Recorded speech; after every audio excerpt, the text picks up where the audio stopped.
Welcome to Communication, Connection, Community, the Podcaster's Podcast.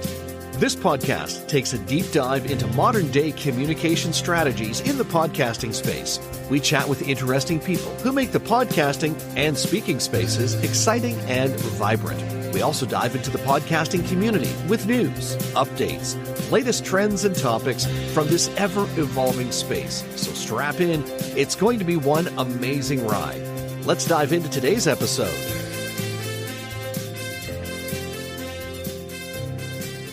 Duncan Bhaskaran Brown will help you increase your energy, power up your productivity, improve your relationships, and enjoy the heck out of life. With 20 years of overdoing it, he cleaned up his act and trained with the world's most successful stop smoking service. But that wasn't enough. He studied at Cornell University, the Chartered Management Institute, and in a windowless room in Peterborough. But that wasn't enough. He's written a couple of books. He's a podcaster. He's a sought-after podcast guest. I'm excited for where this conversation is going to go because he has had massive success also speaking on stage. So excited to welcome Duncan Bhaskaran Brown. Welcome to the podcast. Oh, thank you for having me. I am very much looking forward to getting into this. I think it's going to be very interesting. Now, one thing we didn't mention, and my question was, we may as well start here. What is a Morris dancer? A Morris dancer it's kind of English traditional folk dance. So if you just about picture the most English kind of thing you can picture, so like a nice village green on a nice sunny day, something like that, and stick a bunch of people in white, so white trousers, white shirts, bells, ribbons, hats with flowers on it, waving hankies around, dancing to traditional folk music, that is Morris dancing. Okay. And I was going to say, you might be wondering why I stick it on my Podmatch profile. I am wondering why it's on your Podmatch profile. I'm curious. If you had just said traditional English dancing, that might not have piqued anything in my mind, but Morris dancing. So I'm curious. Tell me why. See, the thing is, a lot of my friends are speakers and facilitators and coaches and all of this kind of stuff. And what I noticed, they've all got these long list of grand titles on their LinkedIn profile. So to kind of take the mick out of them, I changed mine to speaker, author, Morris dancer, because I thought it was funny. And then people started talking to me about it. It became like a big talking point. And I realized it made me look a lot more human. It made me look like slightly less serious. And I'm not that serious. So it kind of gives people the right impression about me. But actually, it helped me in a lot of other ways. I mean, it comes up all the time when I'm doing podcasts, and I love talking about it because actually I can relate it back to what I do. So I help people to stop drinking, and there's a lot of drinking that goes on in, traditional folk arenas, particularly around Morris dancing. So it's now become one of several kind of quite interesting talking points that I can then digress from, where it looks like we're just having this nice kind of conversation, and then I can elbow in something serious as well. So that is one of the things I would really encourage people to do. Don't just hide behind your title. If you do something interesting in your spare time, shout about it. Podcast hosts actually genuinely love talking about it. Apparently, because that's why I had to ask you, what is that?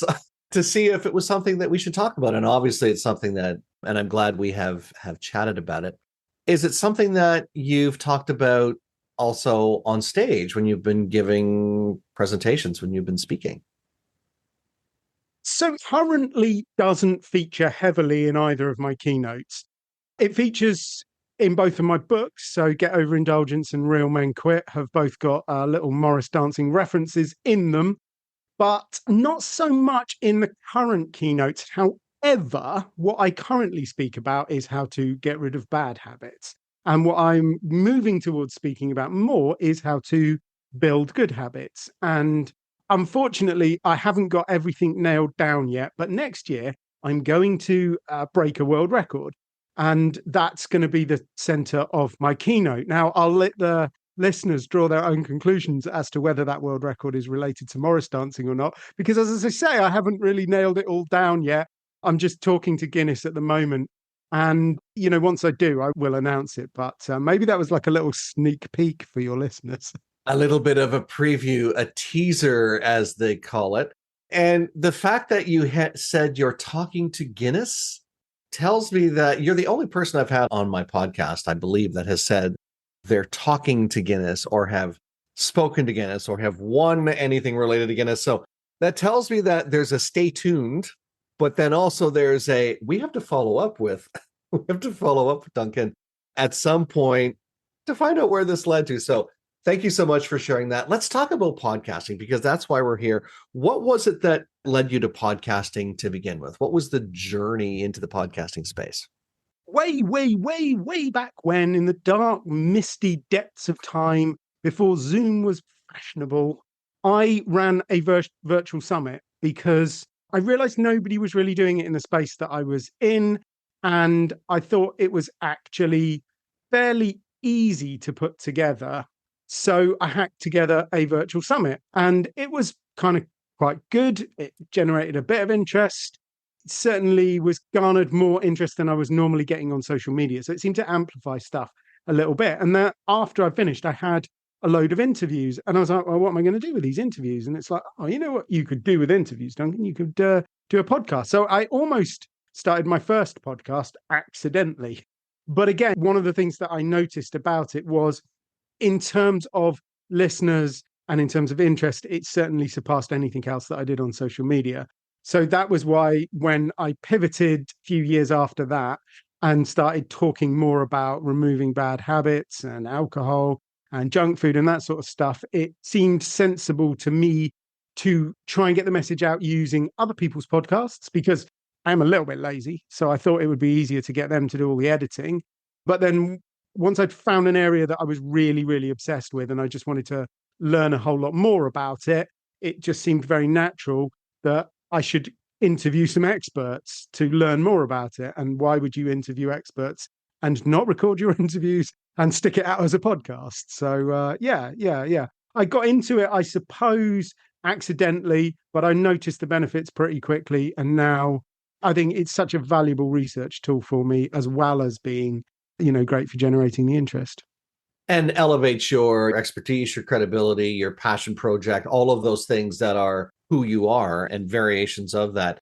One of the things I find interesting is, I don't know about now, but certainly in those earlier days, there were a number of individuals who leveraged the podcast to take that content that was created at events, those talks, those workshops, and put them into podcast format. So every year you'd have from this event, this podcast with 26 episodes or whatever it was, featuring every talk that was given. I think we've seen a bit of a shift, but I think people are still leveraging it for that purpose because why wouldn't you with that much content, right? Which do you find has leveraged or given you the most leverage? Would you say it's being a guest, being a host? Or are they pretty much 50-50? So in terms of exposure, it's absolutely being a guest, but that is not simply being a guest once, but that is being a guest a lot and doing my apprenticeship, as it were. When I started off, it was literally like, I will do absolutely anything. If it is only your mum and your cat that listen to your podcast, I will still come on. So I did a lot of stuff like that. And I think that helped me improve, that helped me learn, that gave me a decent back catalogue, that gave me a lot of testimonials. And that meant that when I wanted to approach some bigger podcasts, they didn't just laugh in my face. So yeah, I was on one the other day and incredibly nice guy. And he just sort of like tagged me into the Instagram and I just like looked up and it's like, oh, he has 250,000 followers. It's like, that's why he is such a nice guy. Or maybe he has 250,000 followers because he is such a nice guy. It certainly is. I do find it fascinating, the leverage that people get as guests. And I do find that I like the example that you gave that you would get on pretty much any show within reason, even if it's just someone's mother and their cat listening, because I think those shows, and you hit the nail on the head, they help you practice, shall we say, or get some of the nervous jitters or whatever it is out. But it also, I think, establishes that you can have those conversations. And there are some phenomenal podcasts that don't have 50,000 or 100,000 viewers or listeners. That why wouldn't you be on them? And I know that there are several people who have leveraged their passion projects and their businesses by being on various sizes of shows, including the small ones that sometimes get forgotten.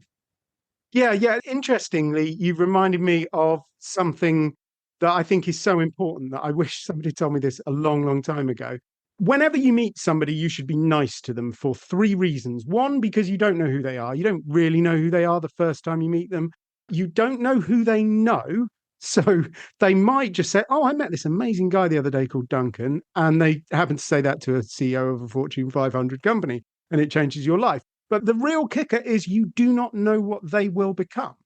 You do not know. Maybe 10 years down the line, you'll be pitching work to them and they'll be the CEO of the Fortune 500 company. And because you were nice to them when they were a lowly junior executive or something like that, they're going to be like, "Oh, hi, Duncan. How's it going? Happy days." And that is obviously completely true with podcasts. All podcasts started out with no listeners. True. Yeah. Some of them get bigger quicker, but they all started out with no listeners. So sometimes you go on a podcast and you don't think very much of it. And then actually, years down the line, you start getting referrals from it because now it has hundreds of thousands of listeners. Or, as you kind of point out, just a few thousand of exactly the right kind of listeners. I think that's the key right there, because it's not how big is your audience. It's the same with your email list. If I can parallel it to that, you can have 100,000 people on your email list, but if only 200 are reading your email or opening and following through, your open and click ratio is going to be really off kilter. It's going to be askew, right? So it's better to have that active number of people. So it's better to have 200 active listeners versus 200,000 who occasionally might listen or have only, because they like you or they saw your picture somewhere, clicked on your Apple podcast thing and liked it and never listened to it. So I think there's some value in that. Yeah, yeah, absolutely. I mean, at the end of the day, when you want to sell something or you want to convince somebody of an idea, it is always a one-to-one thing, isn't it? And there is often a lot of value in just changing the mind of one person. Mm-hmm, mm-hmm. Let's talk about things you've learned along the way, because this podcast is for individuals who are existing podcasters. Maybe they're looking to level up, or for people who are looking at this space for the first time and maybe a little bit trepidatious to either get in as a guest or a host. So let's start with guesting. Tales from the guesting chair, good or bad. What are some of the things that you've encountered or that you've learned? With so many things in life, you do have to have a relatively thick skin. I think I send out a lot of emails and messages saying, "Hi, I really love your podcast," because I do actually genuinely research. I don't just say that every time. I do look at what they do. I look whether I think I'd be a right fit, whether I've got an angle on it. So I send them an individual message, saying, "I think I could provide some value to your listeners." And mostly I just get crickets. Mostly nobody responds, but some people do respond. So if you send enough of them, you end up getting booked. And the sad thing is, not everybody turns up and people just don't show. It happens a lot less to me now because I go on much more reputable podcasts like this one. But back in the early days, sometimes I used to swear it was like 1 in 3 or something. The host just wouldn't show up. And sometimes they muck you around and they cancel at last minute. The other day, somebody just cancelled the appointment 15 minutes before it was due to start. I stood in my studio ready to go and they cancelled the appointment. No message, no nothing. So if you're going to be easily disappointed by stuff like that, then maybe it's not the right thing for you. But if you're persistent and you can keep at it, you will get some amazing opportunities. And more than that, you'll meet some fantastic people. I mean, honestly, I love podcast hosts. I was going to say I've never met a bad one, but I have met a few who I think, well, actually, I probably wouldn't have gone for a coffee with you given the choice, but hey ho. But in general, they're amazing people and they're outgoing people and they're interesting. And yeah, I've had some really fantastic conversations and it elevates my thinking. So yeah, absolutely. Being a guest, it's not the easiest thing in the world, but is anything that is rewarding ever easy? Nothing good or nothing worthwhile in life, as I've had probably parents or professors or whatever along the way say, or business coaches say that, hey, keep this in mind as you're in the trenches, especially. To your point about the hosts not showing up, I've had that happen a couple of times. And as a host, And I know you sit in the host chair too, so you get it. As a host, if I have to make a change to a booking, it would be the same as if I was making a change to an appointment in person, whether it's a coffee date or whether it's to service or sales meeting or whatever it is. I wouldn't just not show up, or I wouldn't just cancel it. We're in this cancel culture that just, I don't know about you, but it drives me around the bend. It's just to think that it's okay to just cancel without warning, without anything. And whether it's the nature of the beast now, I still don't like it. But as a host, what I would do is I would always say, hey, something's come up. Is it okay if we move this around? Actually, I probably should change my verbiage. I shouldn't say, is it okay if I move this around? I said, can we reschedule, or when can we reschedule? Because that shows that I care about the fact that, number one, yeah, it's my show, but I do want you on as a guest because you are adding value to my show. And hopefully I'm adding value to what it is that you're doing as well. Yeah, yeah. I mean, the thing is, I don't expect anything back from podcasts. I don't do them to really promote anything or to promote my business. If you want to buy my books, I've written some. They're quite good. They're on Amazon, Real Men Quit. But that's not why I do it. I do it because I have a passion for the subject that I talk about. I want to help people to understand alcohol differently. I want them to change their habits. I want them to start living their best life because I did all of that stuff and it made a huge difference to my life. And that's what I want to share. That is the main thing. Anything else is just, it's a bit of a bonus, but it's tiny in comparison to the opportunity to get into people's ears and try and help them see things in a different way. That's what's important to me. And I don't mind doing that for free. I don't mind inconveniencing myself quite a lot. I've done podcasts because I'm in the UK. I've done podcasts at 4 a.m. I've got up in the middle of the night to do them. Again, I don't do that for everybody, but if you've got a big audience and that's when you want to record it, then that's when we record it. It's fine. It doesn't, that's fair. That's okay. I don't mind that. That's a good deal.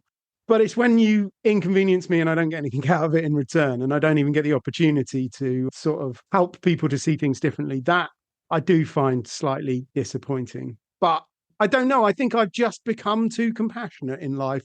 My initial reaction is always, oh, well, you've obviously cancelled that because you hate me, or you haven't turned up because you didn't really want me as a guest. That's the chatter that we all have in our head. But, once I've calmed down and thought about it for a little while, I have no doubt something else came up. Something, got in the way. Could have been a family emergency, could have been anything. So I don't generally think that much less of people. In fact, quite often I will message them and say, look, hope you're okay. Sorry, we weren't able to connect. Would you like to reschedule? I'll do that once. I won't do that twice. Once is enough, because if you don't get a response, even in this world of spam, if you don't get a response from that, if there's a message there in that, for sure. All right. As a host, experiences that you'd like to share that maybe when you first stepped into the hosting chair versus where you are today? I mean, you were guesting on a number of shows before you sat in the hosting chair, but were there any aha moments when you did sit in the hosting chair that maybe you didn't realize when you were guesting? So when I first started, that was before I'd sort of more traditional media interviews, print and radio. But I hadn't actually done any podcasting when I first started podcasting, interviewing people. And the thing that I realized was it's kind of easy. All you have to do is ask a question and shut up, and then they talk. It's like, this is amazing. I was like, wow. I thought I was expecting it to be really, really difficult. But what I did was I'd write a list of questions based on that person, what I thought would be interesting about them. And then I'd sort of like make my way through. And sometimes we'd get near to the end. We'd never really get to the end. The time we'd hit the kind of time allocation and I'd say, thank you very much. Where can people find out more about it? So that's how I started off, very much with having a script and asking the questions. I've looked back on those and I'm quite proud of them. There's a lot of value in them because I just let the other person sort of shine. And it is quite good. But what I did with my second podcast was I was very much more conversational about it. So I had like a list of standard questions that I might ask people, but often we would just, take it where it went. And it ended up being very much more conversational. And again, I think some of those work really, really well. Some of them didn't work so well because I probably should have had a bit more of a forceful hand on the interview. I just sort of like let them run a little bit and sometimes let them run a bit too much. But, they did have that kind of authentic, it's just like two people sitting down drinking a cup of coffee. Then the third iteration, the second season of Flat Pack Sober, which is my current podcast, it starts off with quick fire questions, which, like, no matter how much I explain it to people, it's like they are quick fire questions. You're supposed to answer them quickly, like in one sentence. And if you don't, I will just cut them. I will just edit you out because these quick fire questions go over a piece of music that lasts for 2 minutes and 36 seconds. So that's what you've got. No matter how much I explain that, you always end up with long answers. But generally, we do the quick fire questions. And then I talk a little bit about how people's experience with alcohol or their drug of choice. Mostly I interview people who had a problem with alcohol, but I do make exceptions if you're exciting. And we talk about how you got into it. We talk about how you got out of it. And then in the second half, we talk about their experience. So that first bit, how did you get into it? How did you get out of it? That is literally the questions that I have.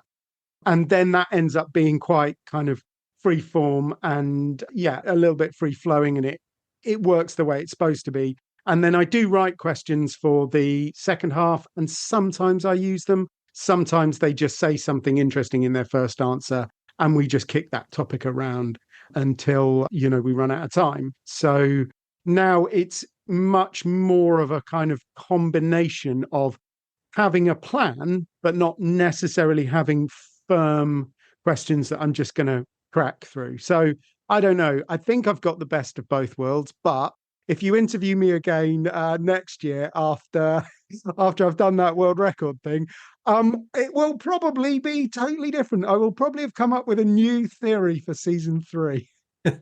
And just a hint there, by the way, that there is a world record, and that's the teaser again. It's almost like when you're watching television and they keep dropping the teaser or variations of it. There's a world record in place, folks, and we'll get that in part 2. I would tend to agree with you that I think you do have the best of both worlds. I don't come in with questions. I used to also, when I was a brand new broadcaster 20 some odd years ago, I would write everything out word for word that I had to say until I was comfortable with it. And I could then free flow and still remember everything I had to say. So this thing between our ears, the brain, it's a muscle. It's like any other muscle. So you have to be able to strengthen it and hone that skill. And there is a skill to speaking and to podcasting and being able to ask questions without having it seem like you're asking questions, number one. But then also to be able to not just be rigid and stick to those questions. I think that's the key. Is there are, especially for new podcasters, that they'll stick to their questions. And then, as you said, you were experiencing that, you get to the end and say, okay, that's it. Thanks. What's your contact info? And at some point, in those first 10 or 15 episodes, if that's your comfort zone, great. But at some point, you have to break away from that and allow yourself to grow. I mean, I get why people do it. I absolutely do. And I know you know enough about speaking to know that it is true as well, that most people think that 5 minutes is a long time and they have absolutely no idea how they would ever fill 5 minutes of airtime. And it's like, what they then end up doing is try and squeeze a 45-minute presentation into 5 minutes. You're nodding away because you've seen that as well. In fact, I kind of saw it last night, but it was at least a 10-minute presentation he was trying to get it into. Anywho's, so like we worry that we've got to fill the time, and how that's that ever going to work. So yes, I understand why people do it. And I think getting away from that is, one of the steps that you need to take in your maturity as a podcaster. You just have to be quite careful that your questions are actually questions. Because I've been interviewed by enough people who sort of their idea of a podcast is kind of like a statement fight, where they might ask me an initial opening question and I will reply with a statement because that is how one answers a question. And then they will make a statement that is loosely related. And then I will go, okay, where do we go from this? So I make another statement. To which they make a statement, and it ends up just being this kind of like vague trade of ideas. And some of the time I might get a bit interesting, but I worry about how that would come across with a less experienced guest. Because if you don't actually ask them a question, they're not necessarily going to be able to just all of a sudden find some filler kind of thing. But then again, don't go to the other extreme. Don't just ask the standard questions, because we mentioned Podmatch, which is a great piece of software. Absolutely, absolutely love it. On there are the standard questions, and you can ask me the standard questions. If you ask me the standard questions, though, you will get the standard replies, like word for word, because I have done them so many times. And, I don't think there's anything particularly wrong with that, because the chances are that most of your listeners have never heard of me. So they've never heard me answer those questions word for word before. But so we will end up with a good product. That's what I'm saying. It will be interesting and it will be exciting and it will sound nice, but it's not going to sound genuine. It's not going to sound authentic. And it's definitely not going to be as good as it could be. Because sometimes when people ask you a question that you've never been asked before and you answer it, it's like, do you know what? I never thought of it like that. Like, I had never thought of the way I just said it. In fact, I was listening to a good friend of mine, the Professional Speaking Association, last night. His name's Gethin Jones, and he's an amazing, amazing speaker. And he was in foster care, so he was in a care home when he was younger. So his corporate parent, the authority that was looking after him, he ended up working for them after he came out of prison and turned his life around. And he said, yeah, so I ended up working for my corporate parent. I went into the family business. Actually, you know what? I've never said that before. It's quite good. And I was like, yes, Gethin, it's quite good. Like, I wrote it down and messaged him later saying, you've got to use that. It's a great line. So keep with it. So, yeah, the risk of getting new and original material that sometimes is absolutely priceless. That's why you want to ask difficult, challenging questions that people have never answered before. And I think when you're strangled by or when you're limited to those standard questions, number one, it becomes formulaic as a host, but then also as a guest. Because to your point, I have the same questions on Podmatch, and they're also on my podcast one sheet that will be sent other places. How many pages is your one sheet, by the way? It's a one pager. Oh, okay. It's a podcast guesting one sheet. Yeah, no, but you see that I have this argument with people and they say, yeah, well, it's one sheet of paper. Therefore, it's two sides. Oh. It's got front and a back. It's still one sheet. One digital sheet. I don't know. How many pages is that? How long is a digital sheet? Is it still like... It's a one sheet. It's just a really big sheet. Yeah. So and again, the reason why I do it on one sheet is short bio. So the host can introduce me, number one. Topics, usually 3 or 4, and they're usually all related. So if you pick one topic, or if the first topic doesn't suiting you, guess what? The second one probably will, but they're all related. And then the questions, some sample questions. And the sample questions are exactly that, sample questions. As the host, just like I do, I'd like you to think a little bit. I'd like you to allow yourself the opportunity to engage me in conversation and not have me strangled to, so what book are you reading? So, or what's your favorite this? Because those are I call them Toastmasters table topics, right? They're very not necessarily interesting. It makes us think, but they're not necessarily related to the show. My favorite color, my favorite vacation destination. If I could be an animal, what animal would I be and why? Even what book I'm reading right now. It might not be business related. It might not be related to the show. It might not have any value other than it's a book I'm reading. Anyways, that said. Are you interested in the fact that I like Neil Gaiman? Probably not. I'm interested in Morris dancing, though, now that you've... One of my standard questions is, what the heck is Morris dancing and why does Duncan do it? And I get asked that one an awful lot, and I'm always happy to ask that. But there are different ways of asking it, and there are different ways of bringing it in. So it doesn't take much, does it? Just like to have a slightly different take on it. I mean, when I interview somebody, I do always research them quite a lot. Generally research them before I ask them to be on, because now I'm at the point where people, I get agents approaching me and things like that. And I will always research them before I say yes. That wasn't necessarily true when I first started the podcast. And yeah, if you've written a book, I will read your book. And then occasionally I will say, you said this really interesting thing in your book, and they will give me a blank look, like they have totally forgotten what it was that they wrote in that book. But yeah, I mean, I like to look at what somebody does and think about how their experience can add value to my listeners. Then sometimes it is just, well, you know what I want to know. I love it. I love it. Okay. For anyone who's looking at podcasting for the first time, let's say as a guest, because hosting is a whole different gamut, but let's say as a guest, they're looking at podcast guesting for the first time. What are 3 quick key things that you would suggest they consider before they even get on a show? So you do need a decent microphone. That's kind of like table stakes. I have been building the studio that I'm stood in since, before it was fashionable, like genuinely since before lockdown. And it's an ongoing process. But the thing about ongoing process is you can't be ongoing until you start. So yeah, do a little bit to improve your tech and then just keep doing a little bit to improve it. That's always, a good place to start. In terms of what you're going to talk about, genuinely sit down and think about it. Think about the potential questions that you could be asked and how you might go about answering them.